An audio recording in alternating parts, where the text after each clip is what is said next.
compartir nuestro material de apoyo para poder empezar a trabajar, que hoy día tenemos bastantes temas que ver.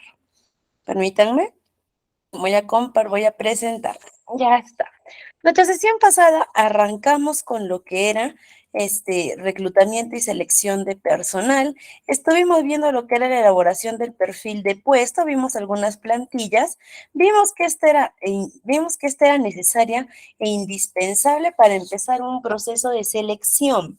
¿Por qué? Porque esto nos va a definir qué es lo que queremos nosotros. No basta con que yo diga, quiero un administrador, quiero un psicólogo, quiero un asistente, quiero un abogado.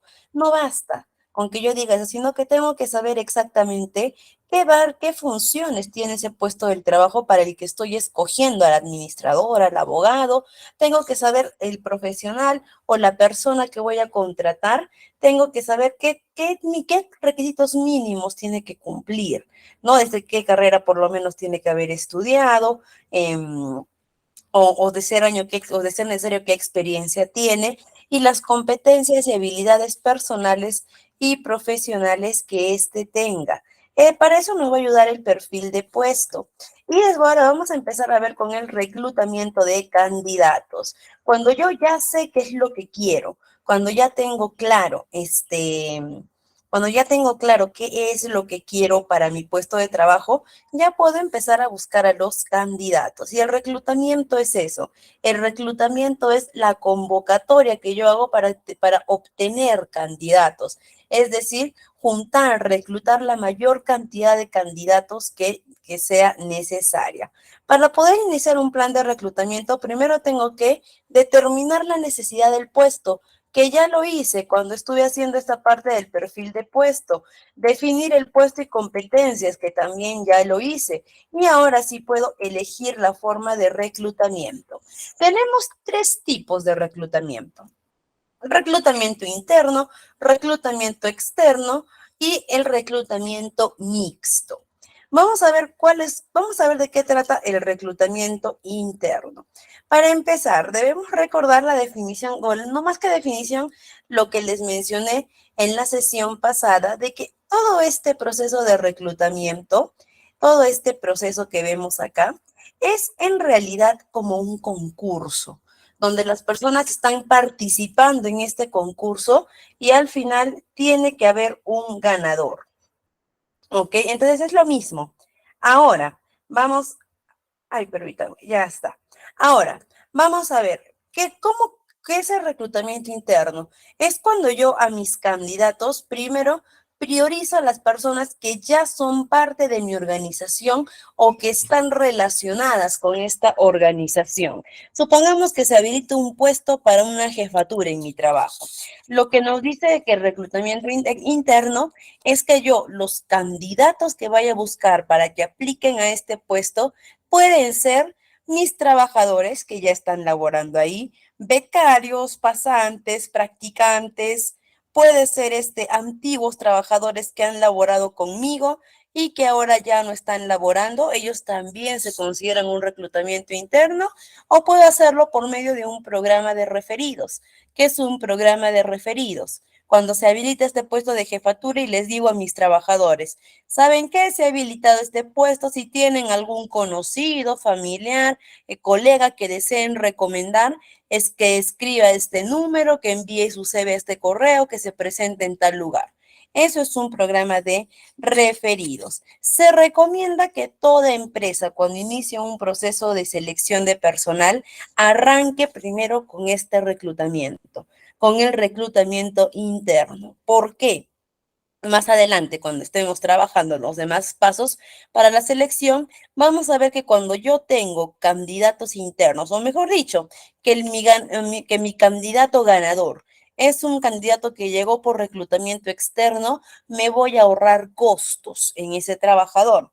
Después, ¿por qué se recomienda? Porque también eso fomenta a la promoción interna de trabajo. Es decir, cuando los trabajadores ven que tienen oportunidad de ascenso, se desempeñan mejor, a diferencia de los trabajadores que se sienten estancados dentro de su organización. Entonces, es importante poder otorgarles la oportunidad de ascenso, ¿ok? Y ahora acá tenemos que dejar algo claro. Reclutamiento interno se aplican para la selección siempre y cuando yo vaya a poner a este trabajador en competencia por otros por ese puesto.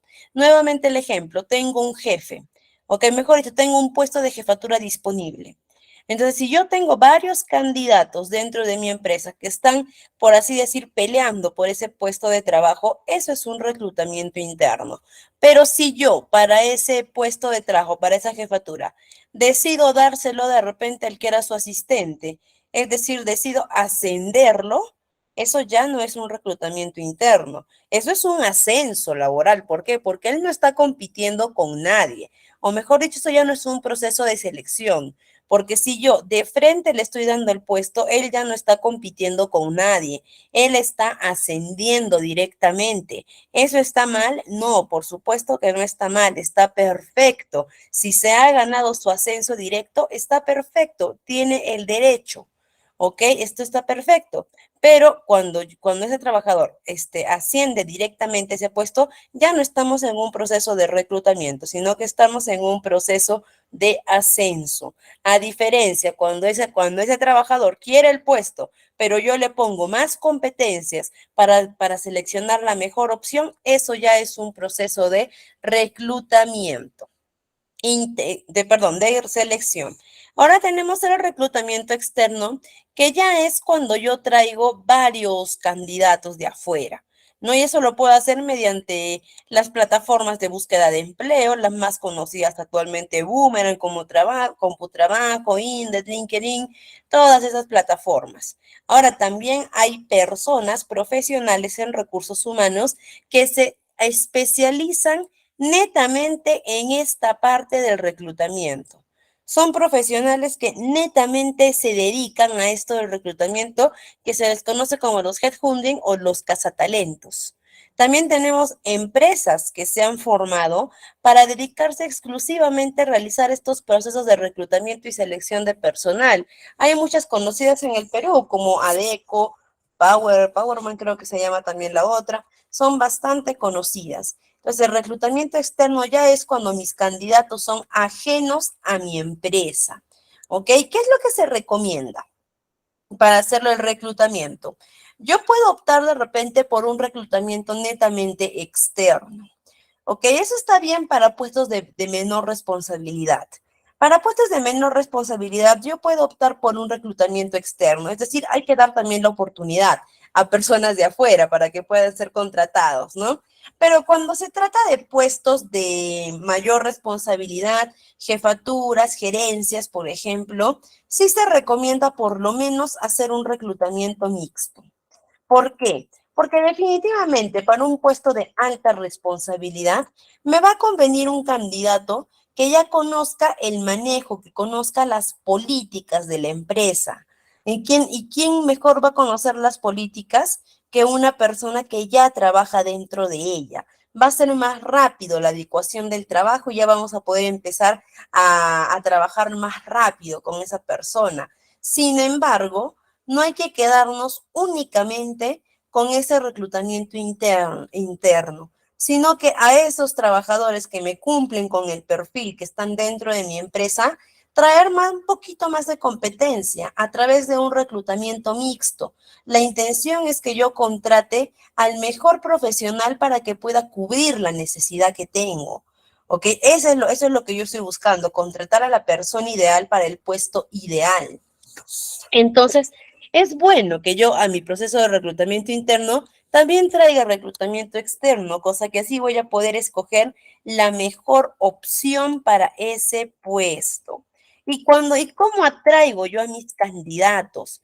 ¿Cómo hago que estos candidatos lleguen? Eso lo hago a través de los anuncios y de las convocatorias de personal. El anuncio. El anuncio es básicamente un audiovisual que es bastante atractivo a la vista, bastante dinámico, en el que yo convoco el empleo, como podemos ver acá, ¿no? Bastante profesional, pero también salta a la vista que están buscando un trabajador, todo ello. Y en la convocatoria, En la convocatoria ya es donde yo pongo a detalle todo lo que necesito. Prácticamente es como un copy-paste de mi perfil de puesto. Voy a poner los requisitos, la descripción, las funciones, los detalles de la oferta, dónde va a ser el trabajo, qué jornada de trabajo va a ser. Voy a poner todo ello. Ahora, en esta parte es importante mencionar esto que son las convocatorias. ¿Por qué muchas empresas no ponen el salario que están ofreciendo? ¿Ok? Tiene sus pros y sus contras no colocar en la convocatoria el salario. Uno de los pros y el que por lo general aplican las empresas aplican las empresas que no ponen este, que no ponen los salarios. Y es que yo para cada puesto de trabajo ya tengo un presupuesto asignado. Para un asistente de recursos humanos, yo ya tengo un presupuesto de, supongamos, 2.500 soles. Eso ya está asignado.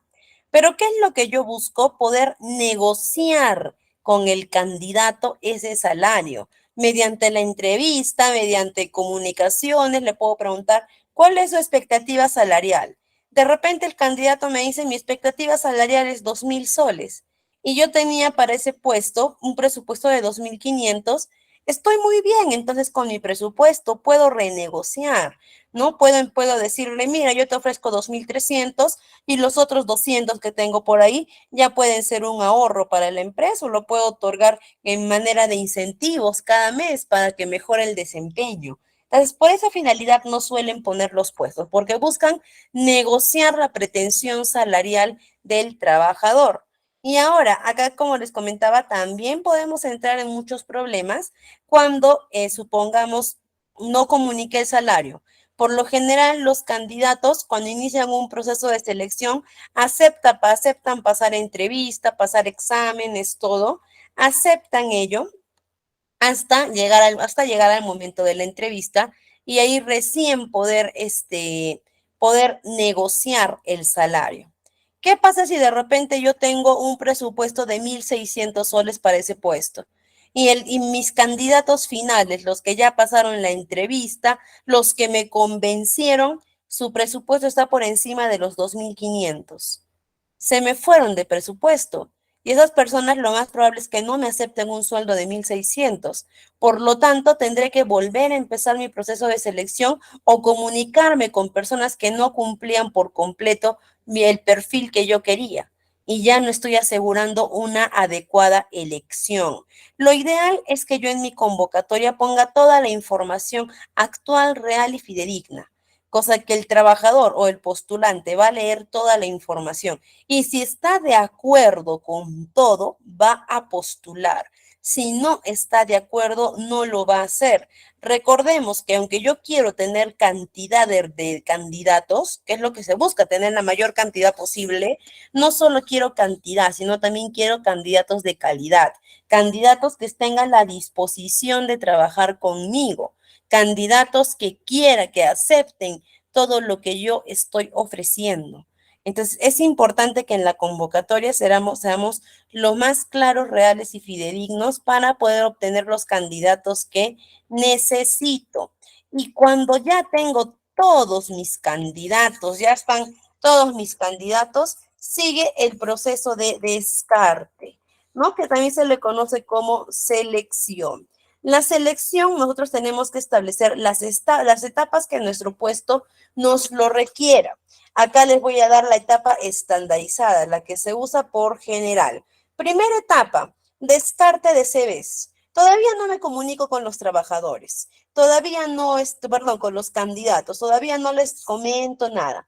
Empiezo a revisar cada uno su CV para ver si están cumpliendo con el perfil que yo quiero. De repente yo estoy buscando un publicista, un encargado en publicidad.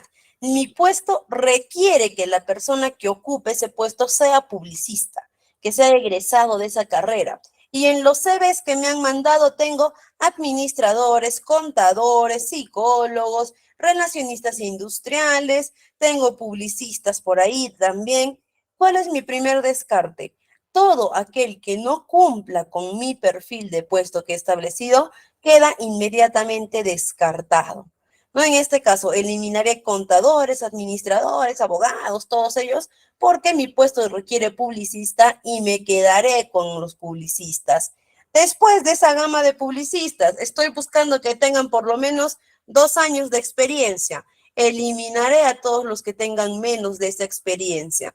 Después estoy buscando de repente este, que hayan trabajado en empresas del sector minero. Entonces, eliminaré todos los que no han trabajado en sector minero. Ese es el primer paso de descarte, ¿no? Obviamente tiene que haber una tolerancia leyendo la hoja de vida de cada uno de ellos. Entonces, empezaré con mi proceso de descarte de esa forma de los CVs. Y cuando ya tengo los CVs que sí cumplen con mis requisitos, que por lo general en un proceso suele ser un descarte bastante agresivo, porque arrancas dependiendo del alcance que tenga tu empresa y del tipo de convocatoria que hayas realizado. Por lo general, cuando hacemos convocatorias mixtas, internas y externas, llegamos a obtener para un puesto de trabajo como 600 postulaciones. Bastante, pero bastante, ¿no? Por lo mínimo, unas 100 postulaciones. Yo les hablo, hace poco estaba realizando un proceso de selección, me han llegado 300 postulaciones más o menos. De esas 300 postulaciones, solamente 20 han pasado todos mis filtros de descarte. Los demás han quedado descartados. Por eso digo que es algo bastante agresivo esta parte del descarte. Ahora, cuando ya tengo mi nicho, ¿no? De toda esa población ya tengo mi nicho, los que sí aplican para mi puesto, ahora empezaré a aplicar las pruebas. ¿Qué tipo de pruebas se recomiendan? Primero y obligatoria la prueba psicológica, ¿ok? La prueba psicológica es obligatoria para este proceso. Hasta esta parte, en todo este proceso, la elaboración, el reclutamiento, la selección del personal, la contratación, hasta esa parte, en todo este proceso, lo puede realizar el administrador, lo puede realizar el contador, preferentemente relacionista industrial, lo puede realizar el psicólogo, lo puede realizar cualquier trabajador hasta este momento. Pero precisamente en esta parte de las pruebas sí requerimos el apoyo del psicólogo. El psicólogo sí o sí tiene que entrar a tallar acá. ¿Por qué? Porque es importante que yo haga esta prueba a los trabajadores. Y lamentablemente las pruebas psicológicas dentro de los procesos de selección se han visto un poco, por así decir, marginadas o se hacen porque se tiene que hacer y no es la finalidad. Por ejemplo, a ver, me responden, me comentan si ustedes también han tomado esta prueba o les han hecho pasar esta prueba psicológica cuando han postulado algún trabajo, que les han pedido dibujar el hombre bajo la lluvia. ¿A alguien les han pedido alguna vez en un proceso de selección que dibuje un hombre bajo la lluvia? Por ahí Victoria nos dice la típica. A ver, los demás, claro que sí, yo he tomado ese test, muy bien. Chimano dice, yo he tomado ese test, ¿no? A ver, por ahí Violeta creo que quiere participar. Y también Sí, me... claro que sí, sí, que nos toman esa evaluación en la parte psicológica. Muy bien. Es la más común, ¿no? Como dice por ahí la típica, es la que más aplica. El test no es malo, ¿ok? El test no es que el test sea malo o no sirva, no. En su momento, cuando este test ingresó con fuerza para las prácticas laborales, dio bastantes resultados y el test es muy bueno. El test es muy bueno, por ahí para los que nunca lo han hecho de repente, es cuando te dan una hoja en blanco y te piden que dibujes un hombre bajo la lluvia, o no un hombre, creo que te ponen una persona, que dibujes una persona bajo la lluvia y escribas una breve historia de unas 2 líneas sobre la imagen que estás haciendo. Entonces tú agarras y dibujas a tu hombre bajo la lluvia y ya todos los que hemos pasado por ese test ya tenemos bien estandarizado cómo tenemos que hacer ese test. Tenemos que poner a la persona al medio, tenemos que ponerle el piso, tenemos que dibujarlo agarrando un paraguas, tenemos que dibujar la lluvia, es decir, ya todos sabemos cómo hacerlo. Eso no hace que el test sea malo. El test, propiamente la elaboración de ese test, ha sido bastante buena y bastante útil. El problema es que este test ya ha sido usado, reutilizado, ha sido chancado y el test ya dio toda la información que tenía que dar. ¿Ok? Ya dio Muy bien, Xiomara nos da un buen dato ahí. El paraguas tiene que cubrir a la persona. Muy bien, Xiomara lo ha aplicado, así que ella sabe cómo se tiene que escribir ese test, ¿no? Pero ese test no significa que sea malo, sino que ya dio todo, es como el limón, ¿no? Que lo hemos exprimido al máximo, y en algún momento el limón ya no va a tener casi nada de juguito.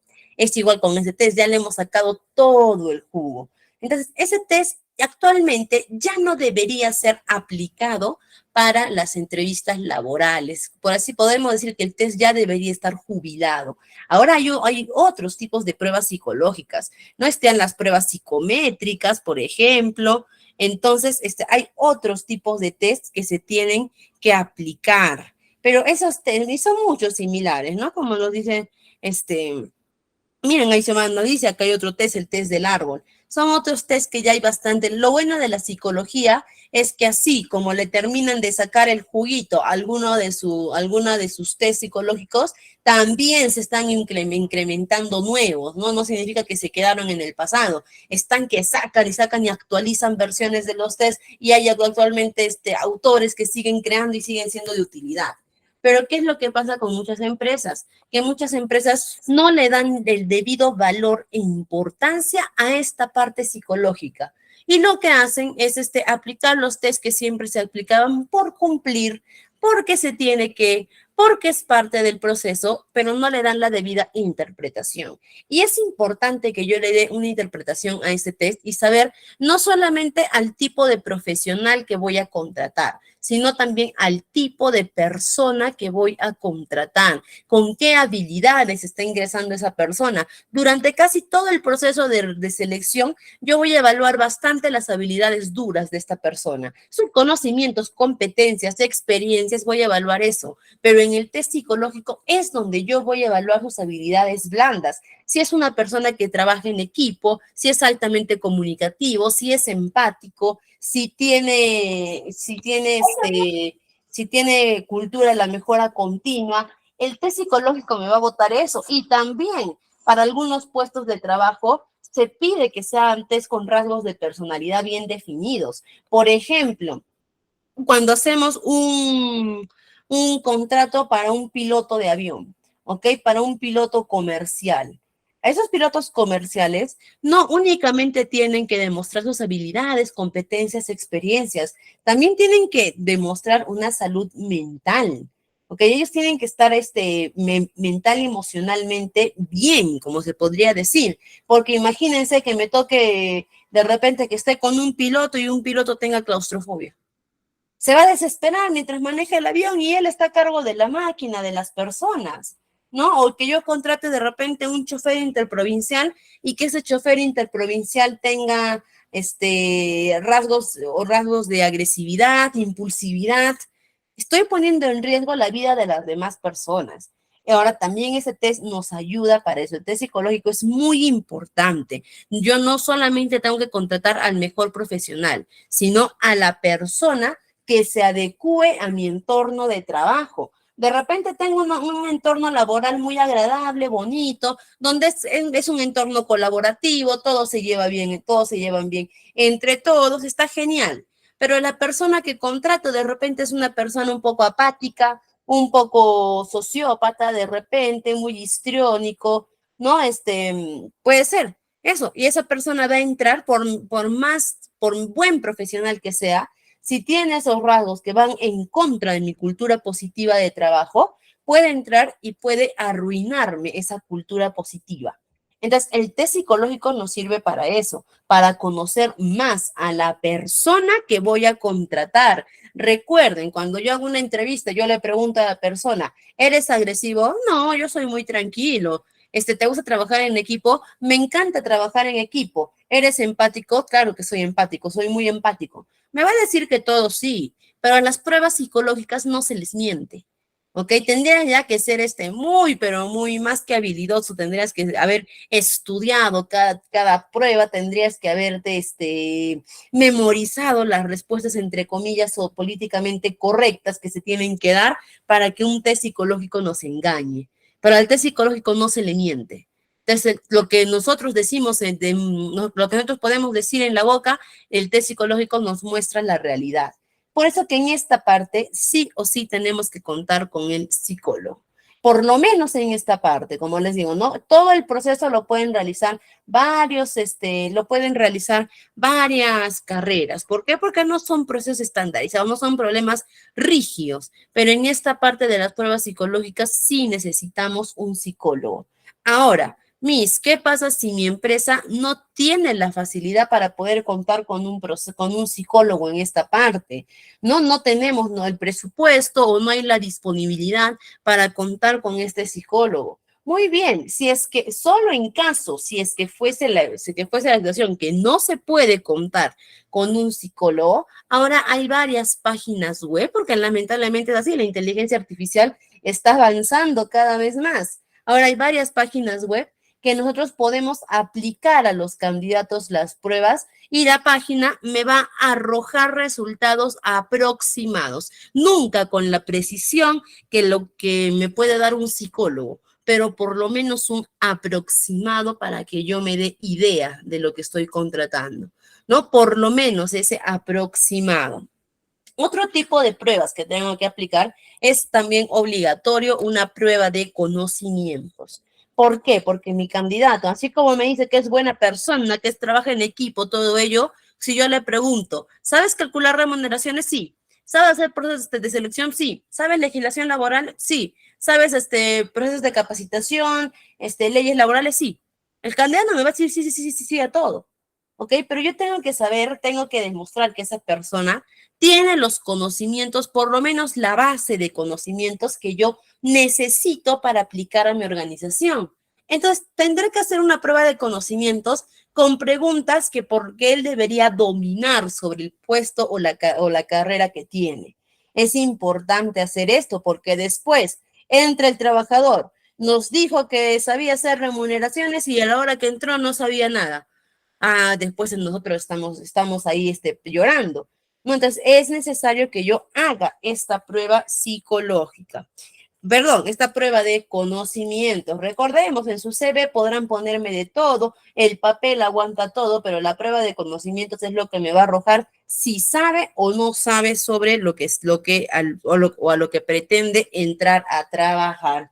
Ahora también tenemos las pruebas médicas. ¿Ok? Las pruebas médicas, ojo, no son obligatorias para todos los puestos. ¿Ok? Que se puede hacer para cualquier puesto que yo tenga. Y si quiero hacer una prueba médica, puedo hacerla. ¿Ok? Puedo hacerla. Pero esta prueba médica solamente va a determinar la estadía de uno de mis candidatos si tengo fundamentos para poder descartar con ellas. Por ejemplo, yo quiero un administrador para mi empresa. ¿Ok? Yo quiero ver un administrador para mi empresa y decido que este administrador pase una prueba médica. ¿Ok? Normal. Puede pasarle al administrador, va, que pase su examen médico, todo ello puede hacerlo. Pero si este trabajador en su examen me sale que de repente hay una ligera falla cardíaca, ¿ok? De repente hay un soplo en el corazón, por ejemplo, o en audiometría me sale que no puedo oír todos los decibeles de manera correcta, o de repente me sale algún tipo de, no lo sé, vamos, o algo de repente, la vista muy baja de repente, pero puede salir eso, porque no, acá no todos estamos 100% sanos, ¿ok? Todos tenemos algo, algún defectito físico que está fallando en nuestro cuerpo. Puede tener eso y perfecto, pero si yo a este administrador lo descarto del proceso porque no estaba completamente sano, puedo caer en una discriminación. Porque para ejercer el puesto de un administrador no se necesita una salud impecable, una salud perfecta, no se necesita. A diferencia de que yo esté contratando para personas para el sector minero, ¿ok? Voy a contratar a una persona que va a subir a mina. Esa persona tiene que cumplir todos los estándares de salud, tiene que estar lo más sano o lo aceptablemente sano posible porque va a subir a un lugar de condiciones extremas donde su salud puede verse afectada. Entonces, la prueba médica yo la puedo aplicar para todos los puestos, pero va a determinar el tipo de puesto de trabajo que esta persona puede descartarse del proceso por esa prueba médica. Miren, ahí Marga nos dice algo interesante, ¿no? se hace que cuando ingresa el personal nuevo lo hacen para ver su estado actual de salud, porque efectivamente hay trabajos que generan enfermedades a futuro. Hay trabajos que generan enfermedades a futuro, exposición a sólidos o algo que hace que el trabajador pueda generar. Y como nos dice también Margaret, hay muchos casos de trabajadores que denuncian que ellos entraron a laborar sanos y salieron con alguna una consecuencia, una enfermedad que ha sido a consecuencia del trabajo, ¿no? También se les hace eso. En el caso de la selección, como les digo, se pueden aplicar, es caro también, es costoso, no es barato aplicar a los candidatos pruebas médicas. ¿Se pueden aplicar a todos los candidatos? Sí. Si ustedes tienen su empresa y deciden hacerlo, pueden hacerlo, pero no porque el trabajador no esté sano, no esté buenito de salud, lo voy a rechazar por eso, ahí puedo caer en casos de discriminación. Por ejemplo, los trabajadores o los candidatos que tienen el VIH-Sida. ¿Ok? Muchos candidatos denuncian a empresas mineras o empresas de construcción civil, las denuncian porque no han sido aceptados por su condición de ser seropositivos. ¿Ok? Pero yo les pregunto a ustedes, colegas, tengo un trabajador que padece esta enfermedad, es seropositivo. ¿Ok? Y esta enfermedad, la principal consecuencia es que somos inmunodeprimidos, es decir, nuestras defensas son muy bajas. ¿Será aceptable que yo pueda llevar a un trabajador que tiene sus defensas bajas a una mina a 4.500 metros de altura? ¿Será aceptable o será exponer al trabajador? ¿Qué creen ustedes? Yo no lo acepto. ¿Es o no es discriminación? ¿Qué opinan ustedes? ¿Eso no es discriminación? Claro que sí, es exponerlo, ¿no? Si yo mando al trabajador que es seropositivo, que aunque su enfermedad no esté activa todavía, ¿no? Aunque él todavía se encuentre bien de salud y todo, la consecuencia de su enfermedad es que sus defensas se bajan. Yo lo mando a 4.000 metros de altura. Basta que le pueda dar un resfriado que lo puedo exponer a una neumonía y a su posterior muerte. Entonces, eso, no aceptar al trabajador por esa cuestión de salud no es discriminación, es cuidar su integridad. A diferencia de que yo tengo un puesto para asistente de recursos humanos y el trabajador es seropositivo. Si al trabajador no le rechazo el puesto por ser seropositivo, ahí sí sería una discriminación para el trabajador, porque nada tiene que ver su enfermedad con las funciones que podría realizar siendo trabajador de esta empresa. Entonces, por eso les digo, hay que tener mucho cuidado. Hay que tener mucho cuidado en estas pruebas, de estas pruebas médicas. Y aprovechando también la oportunidad, ¿no? ¿Por qué también es bueno hacer estas pruebas médicas antes de que ingrese el trabajador? Hace poquito conversaba con una colega que me comentaba que estaba teniendo una situación, un problema en la que ella había, estaba haciendo su proceso de convocatoria, todo, y contrató a una trabajadora, ¿ok? Y esta trabajadora era para realizar trabajos de construcción civil, ¿ok? Era para eso, para que realice trabajos de construcción civil como operaria. Pero esta trabajadora entró a laborar y después del primer mes en el que estaba laborando, informó que tenía 4 meses de gestación. Informó que tenía 4 meses de gestación. Por lo tanto, estaba pidiendo una reubicación dentro de su área de trabajo. ¿Qué involucraba esto para la empresa? Primero, a la trabajadora en estado gestante tiene derechos y se le protege.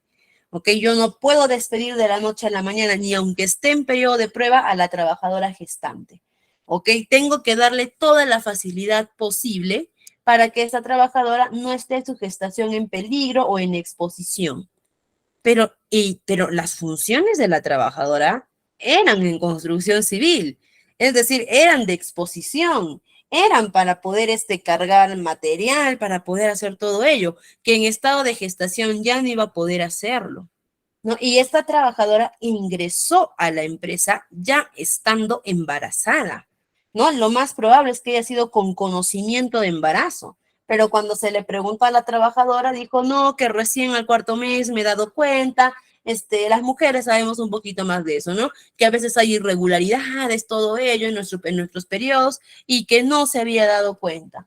Ya no cumple. Ella de habernos dado cuenta durante el proceso de selección del candidato que esta trabajadora estaba en gestación, no cumplía con el perfil y no podíamos aceptarla, no por discriminación a la madre, ¿no? Sino que yo no puedo contratar a una persona embarazada para que me haga trabajos de fuerza, ¿no? Entonces la trabajadora, lamentablemente, ella ya estaba dentro de la empresa, se le tuvo que dar las facilidades, fueron costos adicionales porque ahora teníamos que buscar a la persona que pudiera ocupar ese puesto de manera correcta y esa trabajadora, bueno, la colega, no yo, ¿no? La colega tuvo que ver la forma de ambientarla con trabajo de oficina, teletrabajo en algunas circunstancias.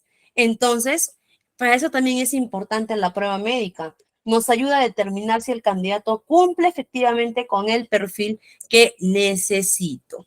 Pero recordemos, la prueba médica no es, vamos a ver, si se termina el contrato al tercer mes, ¿se le tiene que renovar obligatoriamente? Si está en periodo de gestación, sí.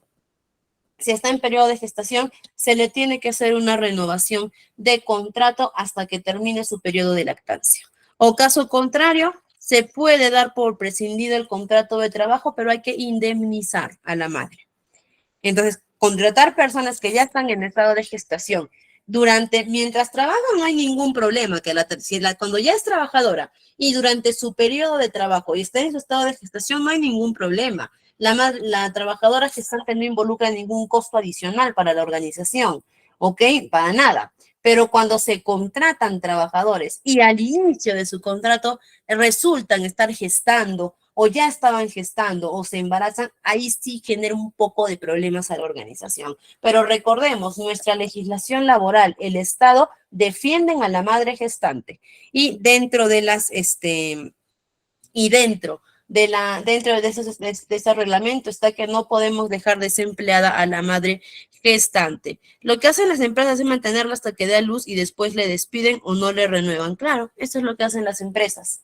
Lamentablemente, porque todavía vivimos discriminación laboral en nuestro país. Eso es lo que hacen lamentablemente, pero la madre gestante, cuando ya es trabajadora, no involucra ningún gasto adicional en la organización. Y eso lo vamos a ver hoy día en legislación laboral. Vamos a ver también esa parte. Muy bien, y después de que ya pasé todas estas pruebas, todo eso, ahora sí puedo aplicar a lo que es mi entrevista de trabajo. La entrevista de trabajo es como que ya uno de los últimos pasos. Hasta este momento yo he conocido a mis candidatos de papel. He conocido de papel sus CVs, sus pruebas psicológicas, sus pruebas de conocimientos, sus exámenes médicos, he conocido. Ahora sí voy a hablar de tú a tú con el candidato. La entrevista, tenemos varios tipos de entrevista que pueden ser estructuradas o fluidas. Se recomienda una entrevista estructurada. ¿Por qué? Porque yo tengo que tener claro qué información quiero del trabajador, no improvisar en la entrevista, porque una entrevista improvisada no me va a dar la información necesaria que yo quiero. Ahora, con una entrevista estructurada es yo ya tener preparadas las preguntas que quiero hacerle, pero sin convertir eso en un interrogatorio. Te pregunto, respondes, te vuelvo segunda pregunta, tercera pregunta, no. Hacerlo como una conversación más fluida, lo que se conoce generar rapport. ¿Qué es generar rapport? Es generar un ambiente cálido y de confianza con el entrevistado. Recordemos que el candidato está nervioso, no hay que ponerlo más nervioso. Yo quiero conocer al candidato, quiero aclarar algunas dudas que tenga, más que todo para eso es la entrevista de personalidad. El test psicológico ya me arrojó más o menos cómo es la personalidad del candidato. De conocimientos, el test de conocimientos ya me arrojó en qué nivel de conocimientos está el candidato. Ahora, esta entrevista, ¿para qué me va a servir a mí? Para pulir algunos detalles, ¿no? Para demostrar si efectivamente la personalidad del candidato refleja lo que dice el test psicológico, de repente alguna pregunta, alguna situación que yo quiera poner para ver cómo reacciona el candidato ante esa situación. Para eso son los test, para eso es la entrevista de trabajo. Ahora también en la entrevista, primero, se recomienda que sea unificada, es decir, que sea más que unificada, que sea personal. que yo entreviste, que me tome ese trabajo de entrevistar a mis candidatos uno por uno. Hay que ser ordenados, ¿ok? Si de repente ese día tengo que establecer 15, tengo que entrevistar a 15 candidatos, tengo que tomarme un tiempo para cada uno, con los 15. No citar a todos mis candidatos, vénganse a las 10. Y a medida que llegan, van pasando. Este es un desastre total. Eso no es para nada organizado ni planificado. Eso es terrible. Que lleguen los candidatos y todos los candidatos se sienten uno al lado del otro con su hojita de vida, esperando que les llamen para entrevistar. Eso genera una desmotivación total, demuestra desorden por parte de la organización. Y recuerden que ante los candidatos tenemos que hacer quedar bien a nuestra organización. ¿Ok? Si tengo estos candidatos, citaré a uno para la 1:30, 2:30, 3:30. Es decir, que cada candidato se sienta único en esta entrevista. Después, evitar hacer preguntas al candidato que estén, como podríamos decir de repente, un poquito, que ya no nos arrojan resultados que yo quiero saber. ¿Por qué? Porque recuerden que el candidato se va a esmerar por quedar bien en la entrevista. Y acá hay, por ejemplo, una pregunta que ustedes les han hecho muchas veces o que ustedes la han hecho y que les preguntan, ¿por qué dejaste tu anterior empleo? ¿O por qué vas a dejar tu empleo? ¿O por qué ya no estás laborando en tu anterior empleo? Yo les puedo preguntar, ¿para qué preguntamos eso? Por ahí ustedes me pueden decir, no, es que yo quiero saber, por mí, si es que ha tenido problemas el trabajador, si es que lo han despedido, o sea, yo quiero saber, pues, ¿no? Pero esa pregunta no nos va a arrojar el resultado que yo esté buscando. Por ejemplo, vamos a hacer una pequeña dinámica con ustedes, ¿ok? Muy rápida la vamos a hacer. Ustedes van a ser mis entrevistadores y yo voy a ser su candidata. ¿Ok? La pregunta va a ser esta, ¿por qué dejaste tu anterior empleo? Yo les voy a responder por qué dejé mi empleo y al finalizar cada una de las respuestas que yo les dé, ustedes me dicen si me contratan o no me contratan. Vamos a empezar. Yo soy su candidata, ustedes son mis entrevistadores y me preguntan, señorita Vania, ¿por qué usted dejó su anterior empleo? Bueno, yo dejé mi anterior empleo porque la verdad es que la relación con mi jefe ya era insoportable. Lamentablemente, mi anterior jefe y yo no coincidíamos en carácter, todo el tiempo estábamos peleando, me llamaba la atención, yo también ya llegué a un punto en el que ya reaccionaba mal con él y me aburrí. Ya no podía seguir trabajando ahí y decidí renunciar. ¿Me contratan o no me contratan, estimados? Vamos a ver, mire, por ahí me dice una persona conflictiva, puede ser. No, no, a ver, vamos, todos. Tengo hasta ahora 4 no, 5 no me están contratando. Entonces les vuelvo a responder. Bueno, la verdad es que a mí me vuelven a preguntar ustedes, señorita Vania, ¿por qué dejó su anterior trabajo? Bueno, la verdad es que yo no quise dejarlo, pero me despidieron. Cometí un error tuve una falta grave, tuve una indisciplina grave, cometí un error que yo reconozco que lo cometí, pero lamentablemente fue muy fuerte ese asunto. Y bueno, ya no podía seguir trabajando, generé bastante pérdidas para la empresa, y bueno, y fue entonces que ellos decidieron despedirme del trabajo. ¿Me contratan? No me contratan. Muy bien, por ahí Ivette nos contrató. Yo sí, yo no, todavía la mayoría no me contrata, ¿no? ¿Por qué? Porque saben, dirán, ya, pero ¿qué problema ha sido? De repente, error le puede llamar a hacer un mal cálculo y pérdida de dinero, o error lo puede llamar a que robó en la empresa. ¿Qué será error por ahí, no? Algunos pueden decir, bueno, no, tendría que estar más seguro, no me contratan todavía. No, vamos a ver con una respuesta más. Bueno, yo estoy muy agradecida con mi anterior trabajo. Sentí que era momento de crecer personal y profesionalmente, así que con toda la pena del mundo decidí dejar mi anterior trabajo porque siento que ya aprendí todo lo que tenía que aprender. Y ahora estoy buscando nuevas metas, nuevo crecimiento personal y es por eso que me interesaría trabajar acá, porque siento que voy a poder aprender nuevas cosas acá. ¿Me contratan o no me contratan? Por ahí me dicen, sí, sí me contratan, ¿no? Sí, colegas, pero me están contratando porque les estoy diciendo lo que ustedes quieren oír. Me están contratando porque la mayoría, ¿no? Me está contratando porque les he hablado bonito, porque les he metido, como se dice, un floro bonito. Les he dicho lo que ustedes querían escuchar y ahí sí me contratan.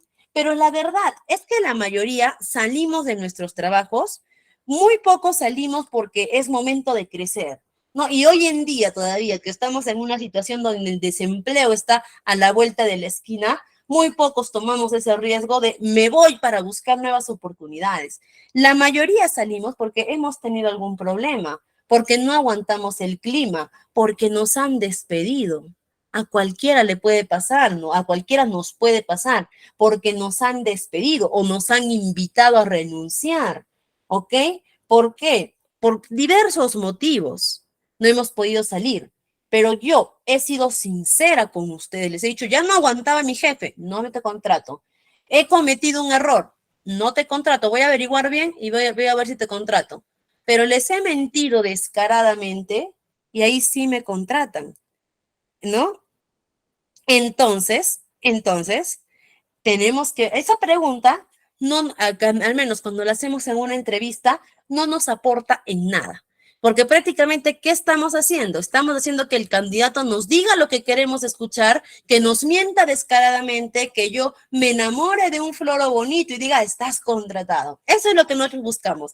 Buscamos que el candidato nos haga sentir bien y no es la idea de la entrevista. La idea de la entrevista es que yo sepa toda la verdad de ese candidato. Esa pregunta, que yo sepa las referencias de por qué el candidato dejó su anterior trabajo, es importante y tengo que saberlas, pero ustedes ya me han dado la respuesta. No las voy a poder saber a través del candidato. Tengo que saberlas por las referencias de la empresa. Es importante que yo me comunique con las referencias del trabajador. Muy bien, Nivel lo dijo desde un inicio, antes de empezar la dinámica. No, yo tengo que saber las referencias de este trabajador, ¿ok? Entonces hay que tener cuidado, estimados colegas, con las preguntas que hacemos. Evitemos hacer preguntas en la entrevista, que son las preguntas clásicas, las de relleno, pero que en realidad no me aportan nada. Otra pregunta que ustedes les suelen hacer, ¿no? Que de repente también se van a sentir identificados, que les dice, dime cuál es tu punto de mejora, dime cuál es tu defecto que quisieras mejorar, cuál consideras que es tu peor defecto. Y la mayoría, ¿qué es lo que responde? Responde que soy muy perfeccionista. ¿No? A ver, ¿alguna vez ustedes han respondido o les han respondido eso cuando les han preguntado cuál es tu mayor defecto en una entrevista? Miren, que soy muy perfeccionista. Ese no es nuestro mayor defecto, colegas. Es el defecto más bonito que suena para que la empresa diga, ah, mira, es muy detalloso en sus funciones, pero no es nuestro mayor defecto. Nuestro mayor defecto es que de repente somos desorganizados, somos impuntuales, somos renegones. Esos son nuestros verdaderos defectos. ¿Pero para qué? Para en la entrevista poder quedar bien. Digo, soy muy perfeccionista, que no distingo mi vida laboral y mi vida profesional. Mi vida laboral me absorbe cuando yo estoy trabajando, ¿no? Esos no son defectos, colegas. Esos son defectos que nos estamos inventando para poder quedar bien en la entrevista. Entonces, y eso es lo que vamos a lograr si en una entrevista seguimos haciendo esas preguntas. Voy a conseguir que el candidato siga diciendo cosas para que me suene a mí como un palabreo bonito y creérmela. Y no es así. Entonces, si yo quiero saber verdaderamente cuáles son los defectos de este trabajador, la prueba psicológica me va a arrojar los más cercanos. En su prueba psicológica yo tengo eso. Si quiero saber del trabajador cuáles son sus mayores virtudes, el trabajador sí se va a lucir en sus virtudes. Ahí sí me va a decir la verdad, pero la prueba psicológica también me va a ayudar, ¿ok? También me va a ayudar a ver eso. Entonces hay que buscar en la entrevista información de relevancia, ya no preguntar lo típico, lo de siempre, porque no llegamos a nada. ¿Ok? Busquemos la relevancia que yo quiero del trabajador, lo que verdaderamente quiero saber. No, busquemos eso y ya no hay que guiarnos por las preguntas típicas que se hacen en las entrevistas, ya no, porque eso no nos va a arrojar ningún tipo de respuesta. Y cuando yo ya terminé de entrevistar a mi trabajador, perdón, a mis candidatos, ahora sí tengo que escoger a mi candidato final. Y este candidato final va a ser el candidato ganador, el que ganó todo el concurso. Y este candidato ganador, para que es la transición que tiene que hacer para convertirse en trabajador, es a través del contrato de personal.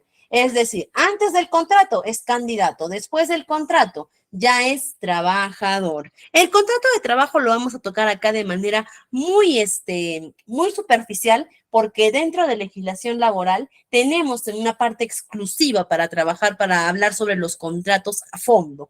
Por eso acá lo vamos a tocar de manera muy superficial. Existen diferentes tipos de contrato indeterminado a plazo fijo, contrato indeterminado, contrato a plazo fijo, que lo vamos a ver en nuestra siguiente sesión a detalle, lo de los contratos. Recordemos también, tenemos la contratación del periodo de prueba, que es con la que se inicia. Cualquier relación laboral debe iniciar con un periodo de prueba. Para cualquier trabajador, el periodo de prueba es de 3 meses. Para trabajadores de confianza se puede extender hasta 6 meses y para trabajadores directivos hasta 1 año.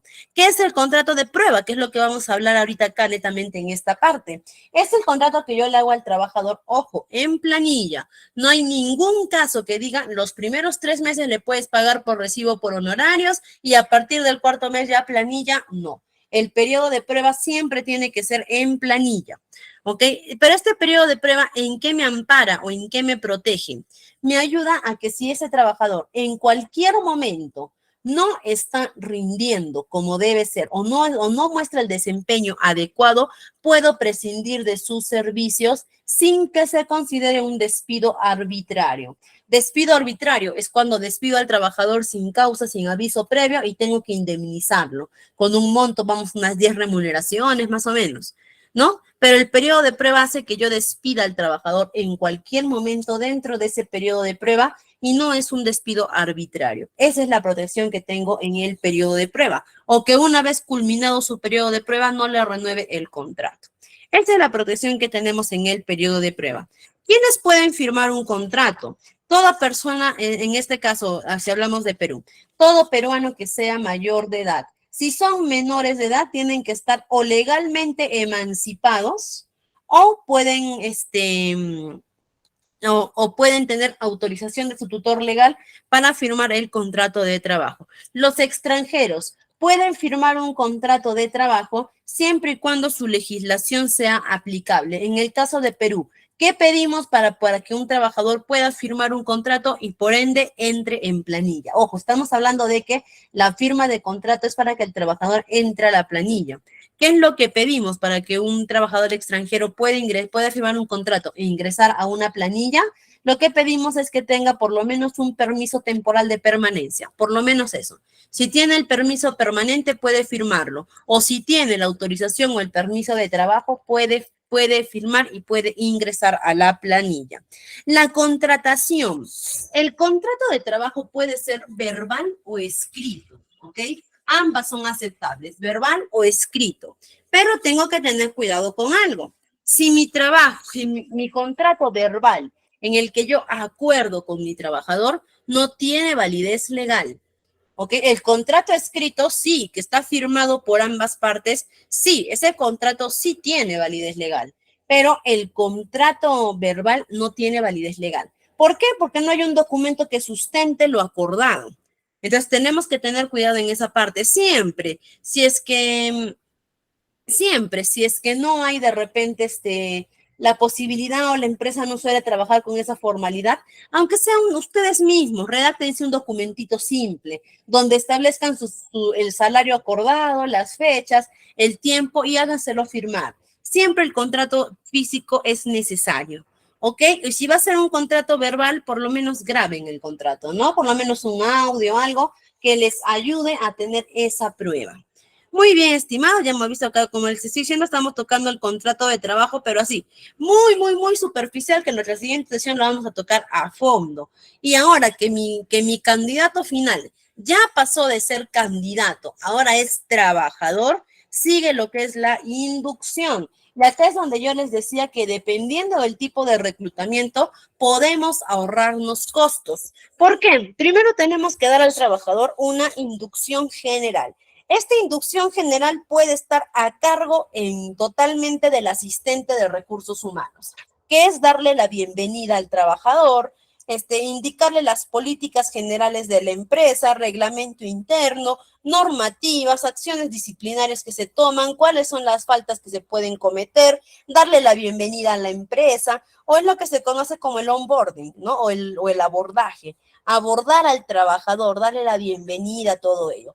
Esa es la inducción general. Dentro de la inducción general también tenemos que tener lo que es el plan de seguridad y salud, seguridad y salud en el trabajo. ¿Ok? Recordemos que son 4 capacitaciones al año de seguridad y salud en el trabajo. Y una de esas capacitaciones inicia en la inducción. ¿Ok? Se puede hacer cargo por completo el asistente. Después sigue lo que es la inducción específica, donde el nuevo trabajador ya va a recibir una inducción por parte de su jefe inmediato, es decir, netamente sobre sus funciones que va a realizar.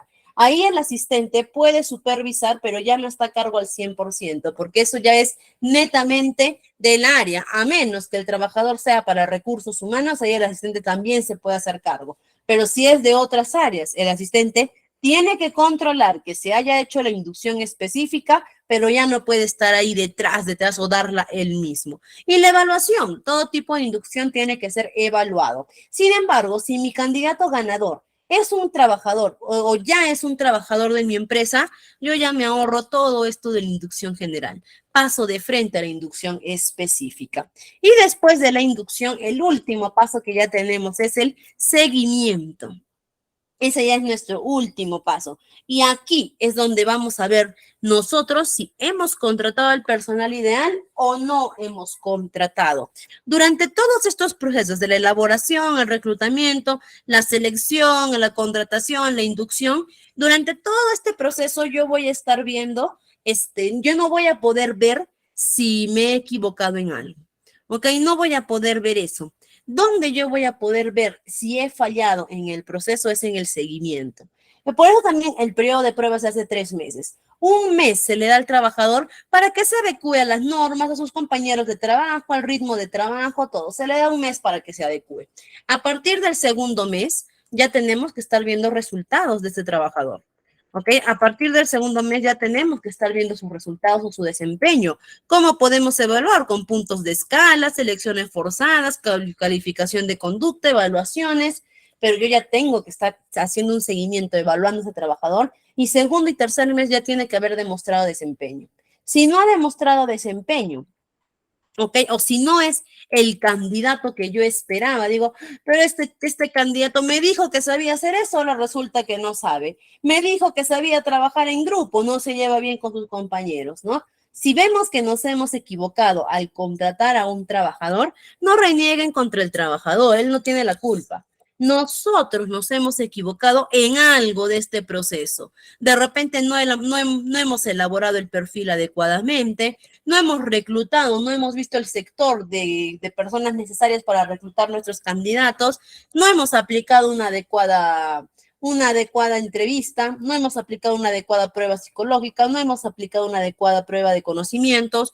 La contratación, de repente ya hemos desmotivado al trabajador con la contratación o no hemos hecho una adecuada inducción, pero si ese trabajador no es lo que esperábamos para nuestra empresa, los que hemos fallado somos nosotros, los que hemos hecho ese reclutamiento, no el trabajador, no se desquiten con el pobre trabajador, él no tiene la culpa, nosotros hemos fallado, pero ya está, ya lo tengo al trabajador ahí y no es lo que esperaba, ¿qué hago? Tengo 2 caminos, sea cual sea el camino que decida tomar, va a involucrar una inversión de tiempo, interés y dinero. ¿Ok? Tengo 2 opciones. Ya tengo a mi trabajador que no es lo que esperaba. ¿Qué hago? Uno, o invierto en su capacitación, invierto en capacitarlo hasta que logre el desempeño que yo necesito, o le agradezco el tiempo de servicios y vuelvo a iniciar de cero todo este proceso. Sea cual sea la opción que yo elija, me va a involucrar inversión de tiempo, inversión de interés e inversión de dinero. O lo capacito hasta que logre lo que yo espero, o le agradezco el tiempo de servicios y vuelvo a buscar a mi candidato ideal. Es por eso que tenemos que Muy bien, pues ahí nos dice Ivette, ¿no? Depende del trabajador también, depende del nivel en el que esté el trabajador, y ahí tendríamos que hacer un análisis, ¿no? De costos. ¿Qué me va a costar más? ¿Capacitar al trabajador que está de cero o iniciar nuevamente y traer un trabajador que sí sepa? O de repente el trabajador no le falta mucho, solo le falta actitud, le falta un poquito de capacitación, me va a salir más económico capacitarlo, de repente veo mucha actitud en el trabajador de querer aprender, ya depende eso, yo no les puedo decir cuál es la correcta y cuál no, va a depender de la situación en la que se encuentren en ese momento, pero esa es la solución, o invierto en su capacitación o empiezo de nuevo mi proceso. Va a depender, la decisión que ustedes tomen va a depender directamente de la situación en la que ustedes se encuentren. Y recuerden también, estimados, que estos procesos de selección, todo ello, suelen ser bastante tediosos. No es, si yo contrato un personal rápido, significa que no lo estoy haciendo bien. Estos procesos de selección toman su tiempo, por lo menos, dependiendo también del nivel de trabajador que esté buscando, pero al menos para puestos de mediana responsabilidad, por lo menos es un mes y medio de reclutamiento. Para puestos de alta responsabilidad se pueden tomar hasta 3 meses para reclutar. ¿Por qué? Porque hay que escoger a nuestro candidato adecuadamente. Permítanme, por favor, voy a compartir nuevamente nuestro material de apoyo. Muy bien, estimados. Ahora vamos a empezar a ver, ay, no puedo compartir. Ahora vamos a empezar a ver lo que es la legislación laboral. ¿Y qué es la legislación laboral? Permítame un momentito, está compartiendo, está cargando. Ahorita les va a aparecer en su pantalla. ¿Qué es la legislación laboral? Legislación laboral, yo escucho legislación, se me viene a la cabeza leyes y puedo pensar, eso tiene que ver con los abogados, no conmigo, ¿no? Y ese es el error más grande del mundo. Legislación laboral tenemos que dominar todos, así no estemos trabajando, ¿ok? Tenemos que dominarla, ¿por qué? Porque tenemos familiares que trabajan, así yo esté trabajando como jefa ejecutiva de no sé qué, o esté como apoyo administrativo, o esté como secretaria, como vigilante, o así sea freelance, ¿ok? Tengo que saber legislación laboral, ¿por qué? Porque todos estamos dentro de ella. Todos estamos dentro de esta legislación laboral y así sea ingeniero, médico, recursos humanos, abogada, psicóloga, lo que sea, tengo que dominarlo. ¿Ok? Entonces, ¿y qué es la legislación laboral entonces? La legislación laboral es el conjunto de leyes que regulan las relaciones laborales al menos dentro del Perú y de todos los países en realidad. La legislación laboral debo indicar que es muy similar en el nivel Latinoamérica porque también está bastante regulada por la OIT, que es la Organización Internacional de Trabajo. Ok, el órgano internacional de trabajo. Entonces está bastante regulado en Latinoamérica por ese lado. Ok, pero es ese conjunto de leyes. ¿Y estas leyes para qué nos ayudan? Nos ayudan a regular las relaciones entre el empleador y los trabajadores.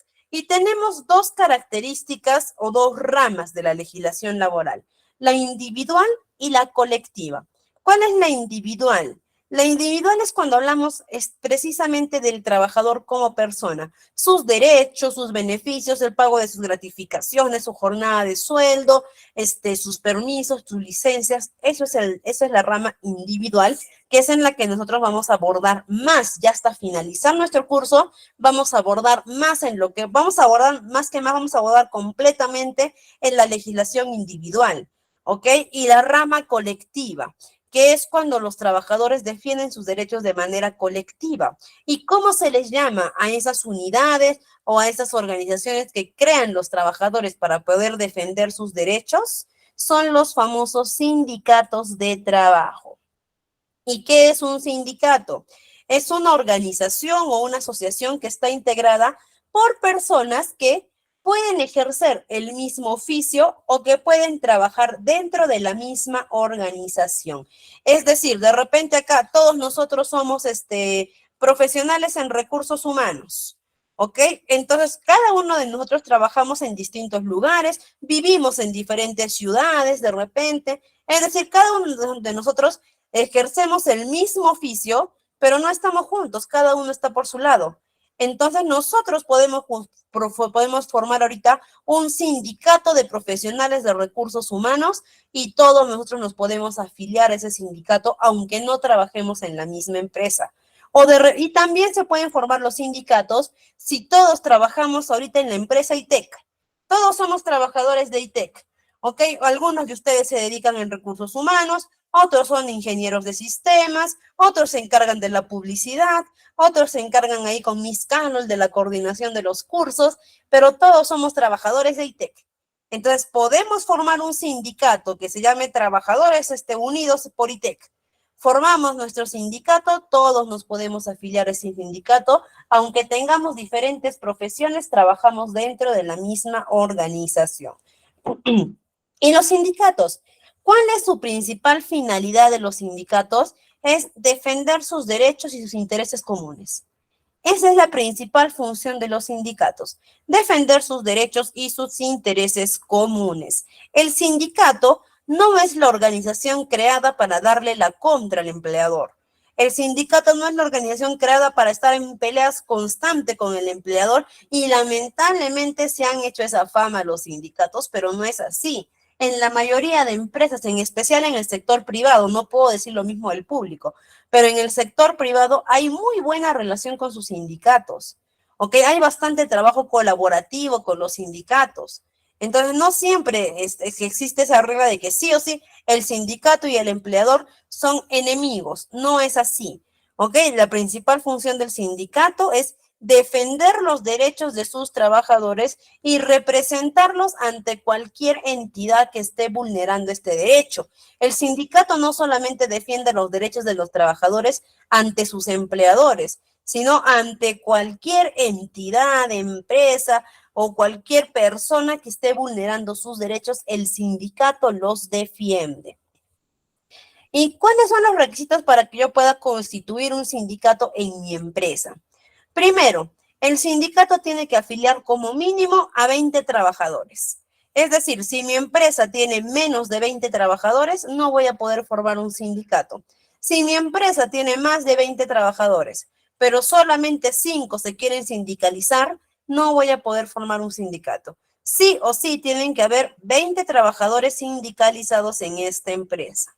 Una vez que los trabajadores quieren o ya tienen más o menos la cantidad asegurada de sindicalizados, los trabajadores convocan a una asamblea general. En esta asamblea se establece un estatuto, es como un reglamento dentro del sindicato, ¿no? Donde ellos van a establecer qué requisitos tiene que cumplir la persona para sindicalizarse, van a establecer de repente normas, van a establecer cuánto va a ser el aporte de los trabajadores y el sindicato elige una junta directiva. Esta junta directiva tiene que estar conformada mínimo por un presidente, un secretario, un tesorero y un vocal. Mínimo por esos 4. Si es un sindicato grande con más trabajadores, ya pueden hacer más extensa su junta directiva. Ya pueden tener un presidente, un vicepresidente, un secretario, un tesorero, 2, 3, 4 vocales. Ya pueden hacer más extensa su junta directiva, pero mínimo 4 integrantes. Presidente, secretario, tesorero y vocal. Por lo menos ellos son los mínimos. Una vez que este sindicato ya formó su estatuto, ya eligió su junta directiva, ya están, permítanme un momentito, por favor, colegas. Ya está. Perdón, no sé si se había trabado un poquito. Una vez que este sindicato ya está conformado, pueden afiliar a sus trabajadores. Para afiliar a sus trabajadores, les piden a los trabajadores que hagan un aporte económico a ese sindicato. El sindicato puede pedir, no es obligatorio, o sea, no es obligatorio establecer que sí o sí tienen que dar el aporte, pero si el estatuto ellos establecen de que tienen que dar un aporte, para los trabajadores sindicalizados es obligatorio dar ese aporte. El sindicato determina cuánto es. Por lo general son montos no tan altos, ponen 15, 20 soles, 10 soles, 8 soles por lo general. O algunos sindicatos ya establecen, ¿no? El 1% de tu sueldo, el 3% de tu sueldo, y esos descuentos los hacemos nosotros en recursos humanos. Es decir, el sindicato pasa su lista de trabajadores sindicalizados y nosotros mensualmente, cuando estamos pagando la planilla, Incluimos dentro de los descuentos el descuento de aporte sindical. Y ese monto de dinero ya pasa directamente a la cuenta mancomunada que tiene el sindicato. ¿Para qué el sindicato necesita este dinero? Porque el sindicato se financia solo.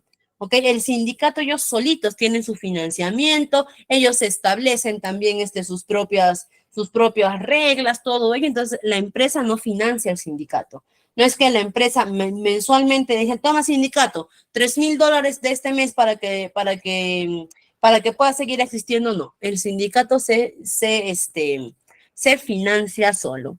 Y si mi empresa no tenemos un sindicato porque no podemos, no somos suficientes trabajadores, no todos se quieren sindicalizar, ¿qué podemos hacer? ¿Nos quedamos sin representación?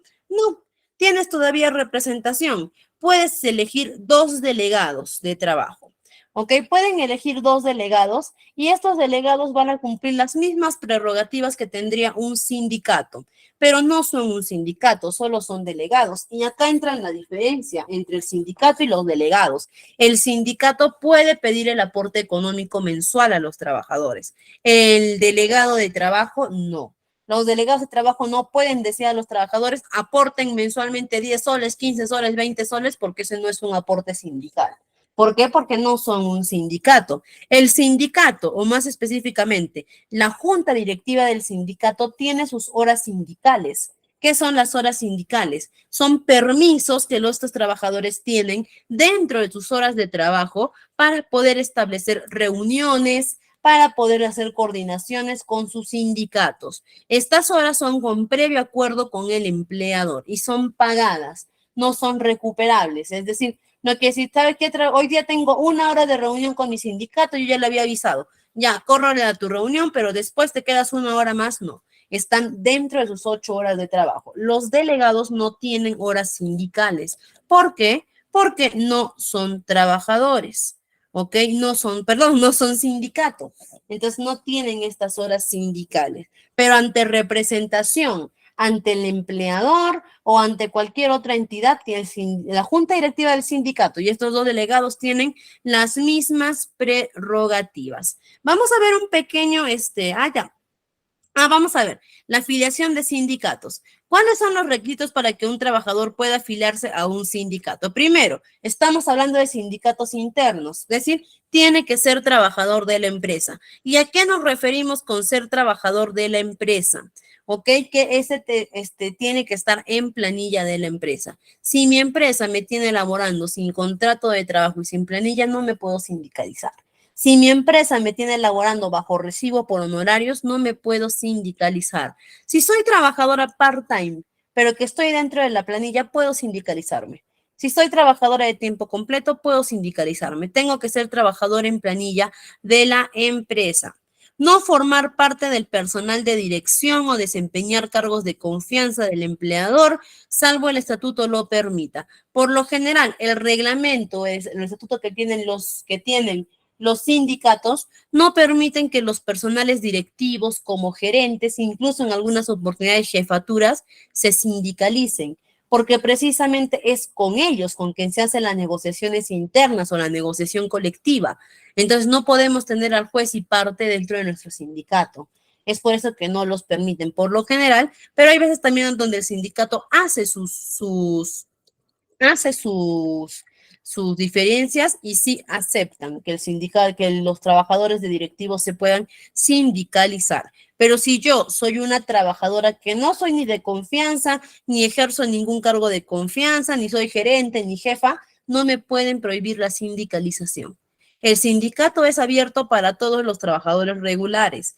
Entonces, no significa que porque al presidente del sindicato le caigo mal, diga, no, ella no la aceptan, no. El sindicato existe, está regulado por ese presidente, pero nadie me puede prohibir, ni me pueden prohibir que me sindicalice ni que me desafilie en cualquier momento. Si yo decido desafiliarme, quedo desde ese día desafiliada. No tengo que hacer, obviamente tengo que presentar mi carta, mi disculpa, mi justificación de la desafiliación, pero no significa que me la van a hacer larga, no. ¿Ok? Así como es libre afiliación, también es libre desafiliación. ¿Y qué más no estar afiliado a otro sindicato del mismo ámbito? Por lo general, en las empresas públicas y en las privadas grandes, ¿qué es lo que hay? Hay sindicato A, sindicato B, sindicato C, solo puedo pertenecer a uno. No puedo estar afiliado a los tres sindicatos, solo puedo pertenecer a uno. Y vamos a ver más que caso práctico, esta pequeña anécdota que se dio con los sindicatos para que vean la verdadera función de un sindicato. Dicho sea de paso, uno de los sindicatos más grandes que tenemos en el Perú y en Latinoamérica es el Sindicato de Trabajadores de la Aerolínea LATAM. ¿Ok? También recordemos que LATAM es uno de los monstruos, es uno de los monstruos aéreos más grandes que tenemos a nivel mundial. Y ellos tienen el sindicato más grande de trabajadores en el Perú y el de Latinoamérica. Vamos a ver por acá. Ferran dice, ¿es cierto que para sindicalizarse debe ser estable, por lo menos pasar los 5 años? No, no, Fiorella. Depende de lo que establezca el estatuto del sindicato. ¿Ok? Depende de eso. Pero si yo soy un trabajador que tiene contrato por un año, me puedo sindicalizar, siempre y cuando haga mis aportes. Lógicamente, cuando mi contrato venza y no me renueven, también yo quedo fuera del sindicato. Muy bien, vamos a ver.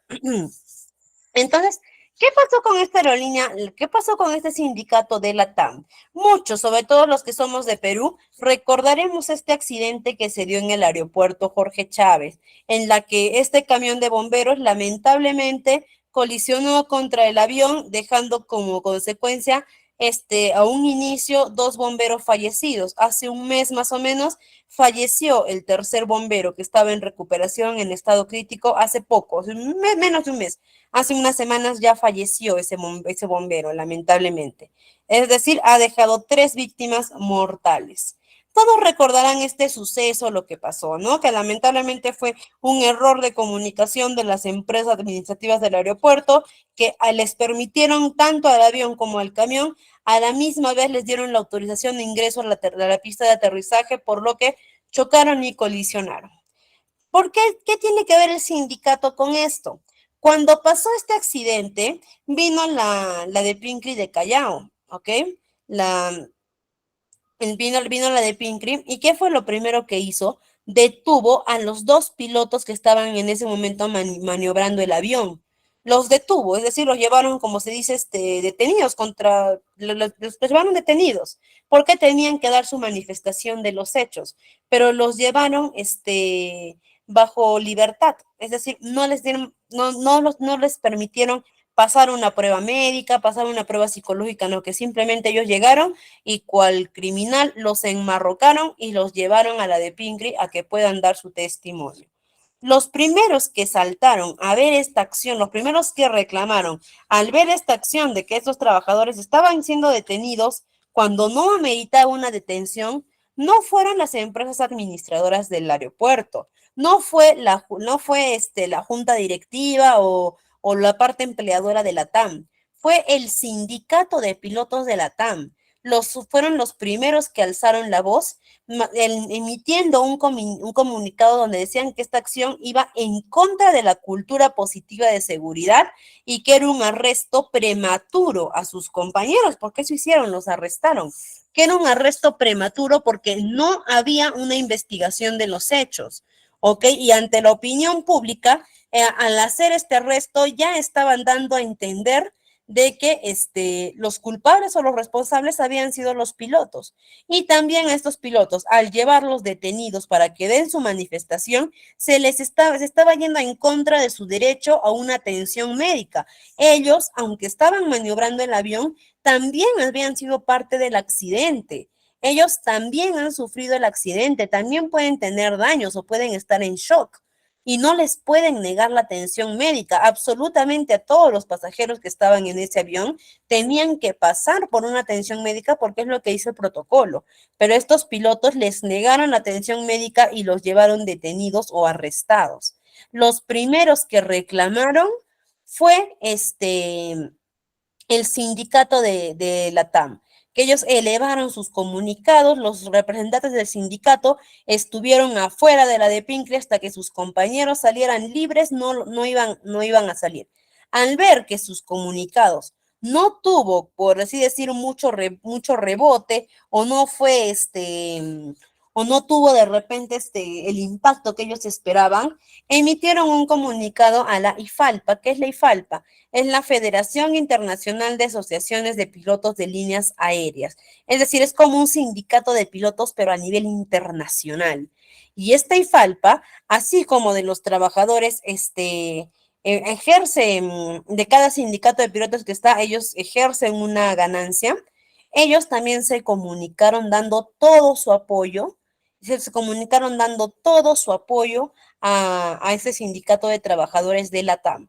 Cuando una entidad tan grande, una organización tan grande internacional como la IFALPA se manifiesta, ahí sí recién las autoridades toman interés por esa situación y ordenan la inmediata liberación de los pilotos. Y es así como los pilotos salieron libres.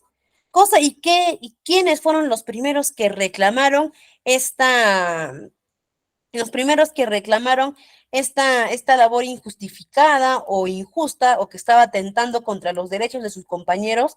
Fue su sindicato de trabajo, de trabajadores.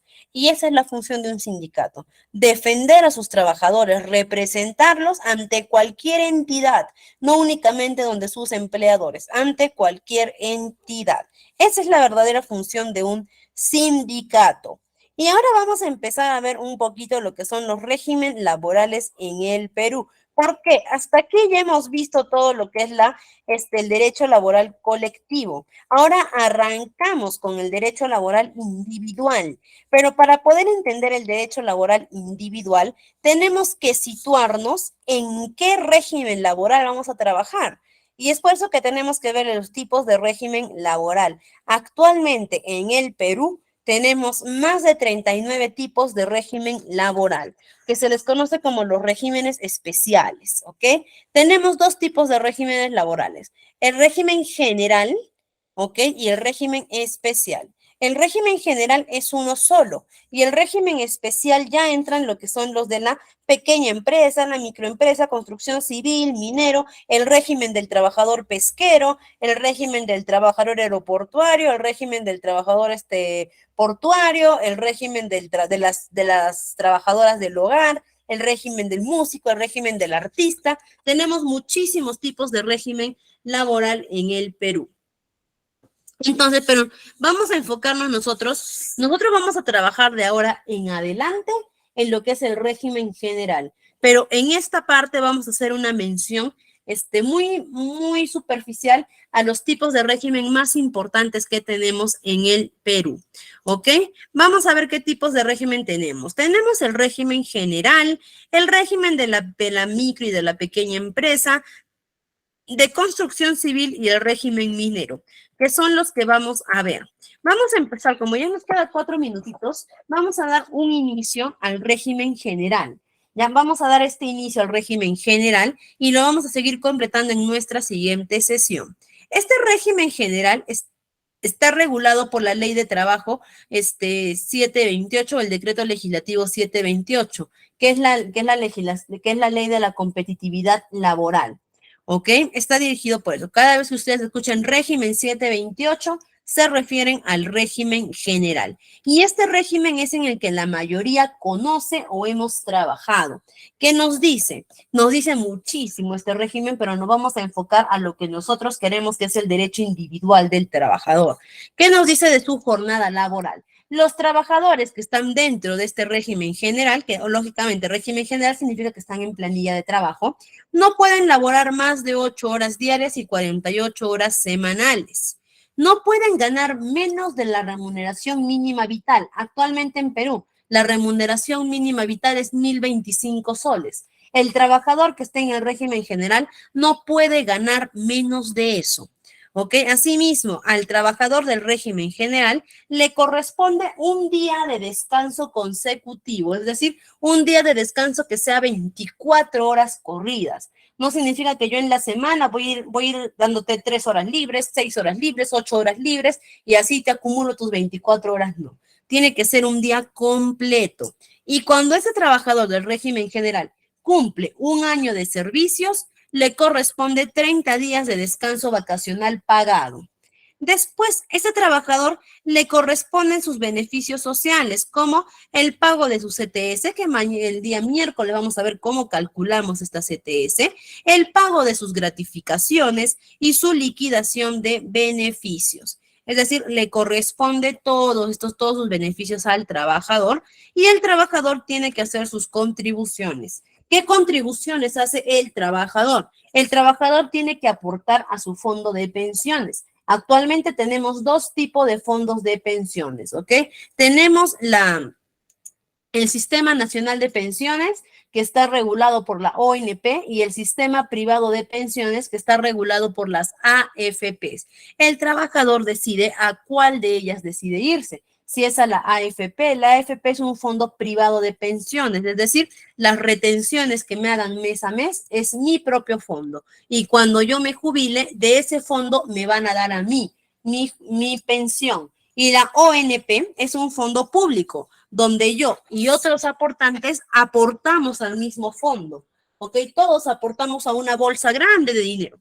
Y de esa bolsa grande, de lo que yo estoy aportando, le están pagando a los actuales jubilados. Y cuando me toque a mí jubilarme, me van a dar mi pensión de los trabajadores que en ese momento estén aportando. Entonces, el que yo decida, tengo que aportar mes a mes de manera obligatoria. No es opcional que yo pueda elegir uno, no. De manera obligatoria tengo que pertenecer a la AFP y a la ONP y mes a mes tengo que aportar en ellos. ¿Ok? Y es obligatorio que mi empleador me pague mi seguro social. Mi seguro social y actualmente el día miércoles vamos a ver mi seguro de vida. ¿Ok? Es obligatorio que mi empleador me pague eso, mi seguro social y mi seguro de vida, que eso es un aporte que el empleador, aparte de pagarme mi sueldo, también tiene que pagar mis seguros. ¿Ok? Ese es hasta el momento, lo estamos tocando ahorita de manera muy general. En nuestra siguiente sesión vamos a ampliar un poquito más esto del régimen general, que es el que vamos a trabajar. ¿Ok? Es el que vamos a trabajar a partir de ahora. Por ahí nos dice Margot, la unión hace la fuerza. Claro que sí, esa es la verdadera intención de un sindicato. ¿Ok? Que se unir a los trabajadores y defenderlos. Muy bien, estimados, hemos llegado hasta aquí el día de hoy. Hemos avanzado bastantes temas. No se vayan, por favor, quedémonos un ratito que Miss Carol tiene información importante para nosotros. Muy agradecida con ustedes por su participación, por sus ganas de aprender.